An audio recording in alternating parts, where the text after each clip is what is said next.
brown paper bags. While she had long ago learned to bend the witnesses' rules when it came to the finer things in life, this was the first time Michael had dared to deceive Jehovah. Not having those gifts unless they're wrapped in brown paper is similar to the idea of it being okay to lie if it's for your image and public relations. Well... Michael's grip on the truth was completely coming loose. And when he finished rebuilding Havenhurst, he set out on an even more ambitious course by reinventing Michael Jackson. I can only tell you what I know and what I heard and what he told me, that one was, I would like to separate myself from the Jackson 5 and become me, Michael Jackson. So in that separation, he changed himself.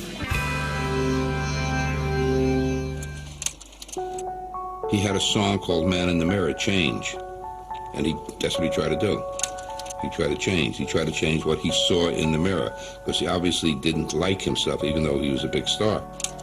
In the real world, Michael was one of 5 singing brothers in a poor black family.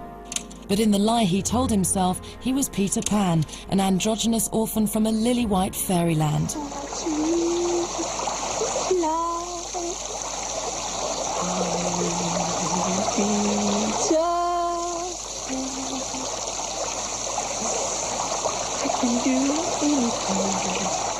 Step 1 in Michael's transformation was to streamline the feature that reminded him most of his father.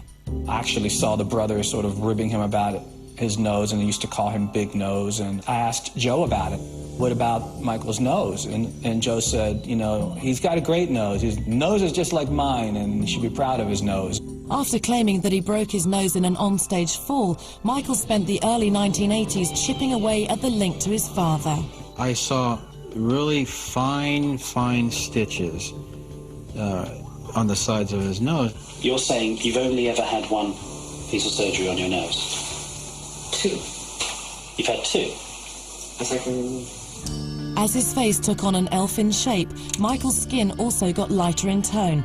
He claimed to have a skin disease that turned him from black to white. They said I was putting on cream to make myself lighter. That's not true. I tried to talk to him a couple of times. You don't need to change your color. No one knows what color you are. No one cares. You're Michael Jackson. You're a pop icon. You don't have to do this. He wouldn't respond. He would just turn his head. He would just look the other way. He wouldn't pay any attention.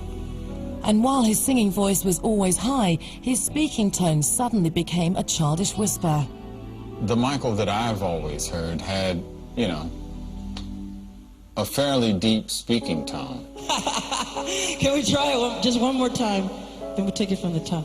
I hope he doesn't get angry at me for telling you this, but that's his public persona. I remember a time I called him up and he answered the phone and I didn't know I was talking to him because he was talking in his normal voice, which is pretty deep. By 1984, Michael Jackson was living his fantasy full-time, but his quest to become the little boy of his dreams had one fatal flaw, because after all the pain and expense, the new improved Michael still lived under the same roof as his father. No matter how much he spent, there was no way Michael could escape Joe's grasp. Whatever happened in that tiny house back in Gary formed a bond stronger than his urge to flee from the man he despised, yet couldn't live without.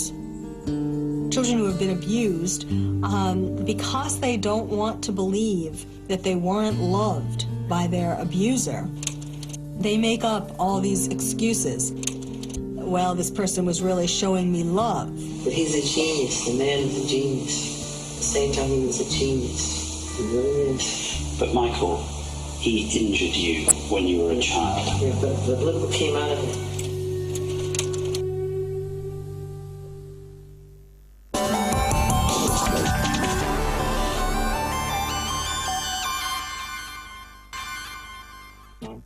The years between 1978 and 1984 saw the emergence of a new Michael Jackson. He went from a shy teen with dreams of a solo career to a brash 25-year-old with delusions of grandeur on a scale never seen before.